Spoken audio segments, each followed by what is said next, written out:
Hello guys, कैसे हैं सब लोग।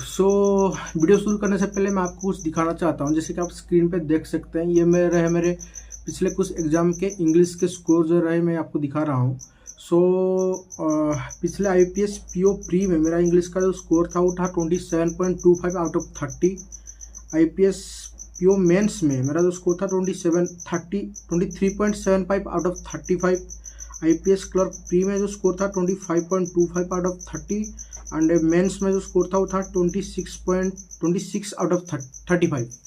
ये रहे मेरे इंग्लिश के कुछ स्कोर। और अब मैं आपको बताना चाहता हूँ कि मैं जब 2024 में जब आईपीएस पीओ का इंग्लिश का स्कोर था मेरा वो था 14.25। उसका स्कोर कार्ड तो अभी मेरे पास अवेलेबल नहीं है क्योंकि उसको 2 साल हो चुका है।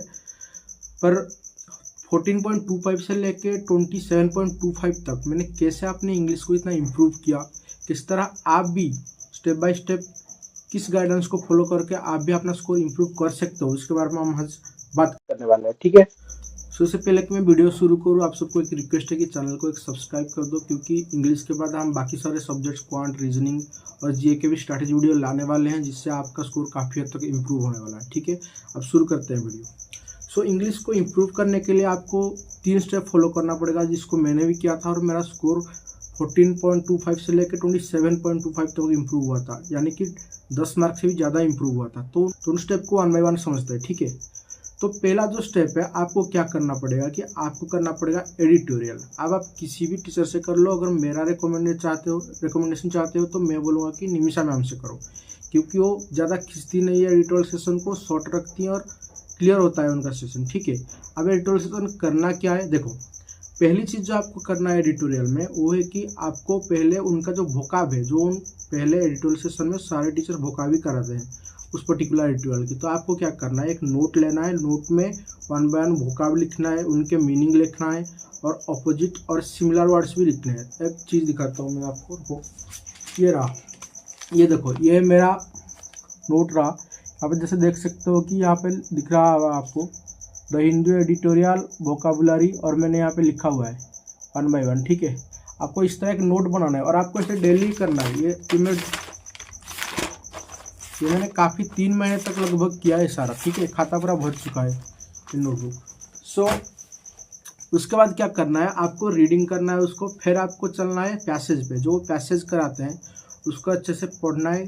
कैसे पढ़ना है कि आपको पॉज करके नहीं पढ़ना, वो टीचर्स आपको एक पर्टिकुलर टाइम देते हैं कि इस टाइम फ्रेम के अंदर आपको पढ़ना है, तो आपको कोशिश करना है कि आप उस पर्टिकुलर टाइम फ्रेम के अंदर ही उसको पढ़ पाओ। ठीक है, और पढ़ने के बाद अगर आप रह जाते हो पीछे तो फिर बाद में पॉज करके आप पूरा पढ़ सकते हो।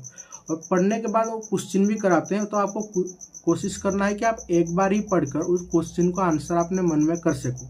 अगर आप कर पा रहे हो तो अच्छी बात है, अगर नहीं कर पा रहे हो तो टीचर्स को कराते भी हैं क्वेश्चन 1 बाय 1। ठीक है, अब ये होता है कि वो 2 पैसेज कराते हैं। अगर आप टाइम बचाना चाहते हो अपना तो आप 1 पैसेज कर सकते हो या फिर 2 पैसेज कर सकते हो, आपके ऊपर डिपेंड है। तो इसमें मैक्सिमम आपको 30 मिनट्स लगेंगे पूरा एडिटोरियल सेशन खत्म करने में, और 30 मिनट्स में आपका इंग्लिश काफ़ी हद तक इम्प्रूव होगा। आपको ज़्यादा नहीं, 2 से 3 महीना या कंटिन्यूसली करना है। अभी तो काफ़ी टाइम है एग्जाम्स आने के लिए, तो आप आराम से कर सकते हो। ठीक है, अब बात करते हैं दूसरी चीज़ की। दूसरी चीज़ हो गया, आपको क्या करना है, आपको 120 रूल्स ऑफ ग्रामर कर लेना है, निमिषा बंसल मैम का ही। आपको यूट्यूब पे सर्च करना है, आपको कहीं पे उनका पीडीएफ मिल जाएगा। एक दिखाता हूँ आपको, रुको, ये रहा, ये देखो, दिख रहा है, ये 120 रूल ऑफ ग्रामर का पीडीएफ है। ठीक है ना, इसको आप क्या कर सकते हो, आप प्रिंट आउट निकाल के रख सकते हो, और फिर निमिषा मैम ने अपना वीडियो अपलोड किया हुआ है 120 रूल ऑफ ग्रामर का पूरा सीरीज है, यूट्यूब पे फ्री में अवेलेबल है। आप वहाँ पे जाके यूट्यूब से ही करना। ठीक है, पहली बार खुद से मत करना, कुछ समझ नहीं आएगा, यूट्यूब से ही करना।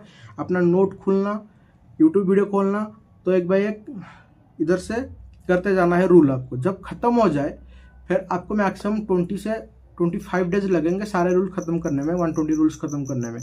और एक बार ख़त्म हो जाने के बाद आपको फिर उसको रिवाइज करना है टाइम टू टाइम। ठीक है, एक बार ख़त्म हो गया, फिर जब रिवाइज करोगे आप तो ऑलरेडी पता होगा सारे रूल्स, तो आपको जल्दी जल्दी खत्म हो जाएगा, ज़्यादा टाइम नहीं लगा। ठीक है, तो ऐसे करना है 120 रूल ऑफ ग्रामर। इसको करने के बाद आपको क्या करना है, तीसरा चीज़ जो आपको करना है वो है root words, 100 root words practice. अब आप कहीं से भी कर सकते हो, अगर मेरी मानो तो आप बुक खरीद सकते हो, निमिषा मैम की आती है, उसका नाम है वोकाब प्रोडिजी करके एक बुक है, मेरा भी लिया हुआ है उसको। ये देखो, ऐसा कुछ बुक है वो, वोकैब स्ट्रेटजी आप इसको ले सकते हो। इसमें क्या है 120 रूट वर्ड है। रूट वर्ड मतलब आपको एक पर्टिकुलर वर्ड दिया हुआ रहता है और उससे डिराइव्ड 5 से 6 वर्ड उधर दिया हुआ रहता है। तो आप एक वर्ड को पढ़ने पे आपको ये 5 से 6 वर्ड का मीनिंग समझ आ जाएगा, ठीक है।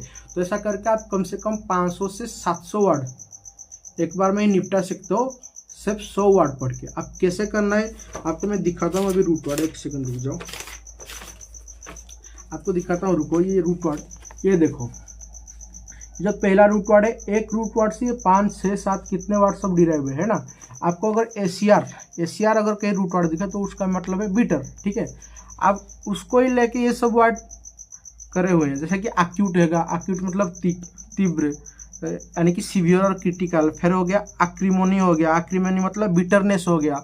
और उसके बाद है एग्जासर्बेट मतलब ओर्सन करना, किसी चीज़ को बढ़ावा देना, ठीक है। ऐसे आप रूट वर्ड पढ़ सकते हो। अब 100 रूट वर्ड पढ़ने में अगर आप एक दिन में 5 रूट वर्ड ही पढ़ते हो तो आपको 20 दिन में खत्म हो जाएगा, ठीक है। और एक बार खत्म हो जाने के बाद फिर आपको उसको रिवाइज करना है 3 से 4 बार। अब रिवाइज करने में ज़्यादा टाइम नहीं लगेगा क्योंकि आप एक बार पढ़े हुए हो जाते हो तो आपको आसानी से याद हो जाता है वो चीज़। तो आप एक दिन में 10 से 15 रूट वर्ड आराम से रिवाइज कर सकते हो। तो मैक्सिमम 1 महीना लगेगा आपको सारे रूट वर्ड्स को याद करने में और मेमोराइज करने में, ठीक है।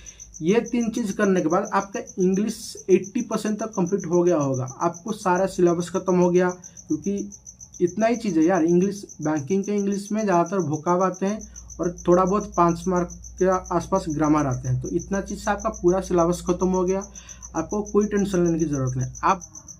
आप बात आती है उसको अप्लाई कैसे करना है आपके मॉक टेस्ट में। अब आपको मॉक टेस्ट कैसे देना है, देखो पहले आप क्या करो, किसी भी टीचर का फ्री यूट्यूब में वीडियो जब वो सेट कराते हैं क्वेश्चन का सेट, जैसे कि मैं रिकमेंड करूंगा अड्डा से कर लो, अड्डा का 2 टीचर है, कोई भी टीचर से कर लो। तो उनका पहले आप यूट्यूब से वीडियो से करो, फिर जब आपको आदत हो जाए क्वेश्चन करने की, फिर आप मॉक टेस्ट पे जाओ। एक दिन करो वीडियो सोर्स से, एक दिन करो मॉक टेस्ट से, और धीरे धीरे जब आप प्रैक्टिस करोगे ना, आपका इंग्लिश बहुत हद तक इम्प्रूव हो जाएगा। कई बार तो आपको वर्ड समझ भी नहीं आएगा, तब भी आप क्वेश्चन के टोन से ही पहचान लोगे कि आंसर क्या होगा। इस सेम चीज़ से मैंने अपना स्कोर इम्प्रूव किया और आप भी अपना स्कोर इम्प्रूव कर सकते हो, ठीक है।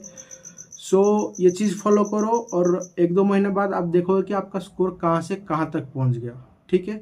सो इस वीडियो में इतना ही, फिर मिलेंगे नेक्स्ट वीडियो में। और जाने से पहले चैनल को सब्सक्राइब कर देना, क्योंकि सारे स्ट्रैटेजी वीडियो सारे सब्जेक्ट का आगे आने वाले हैं, ठीक है। बाय।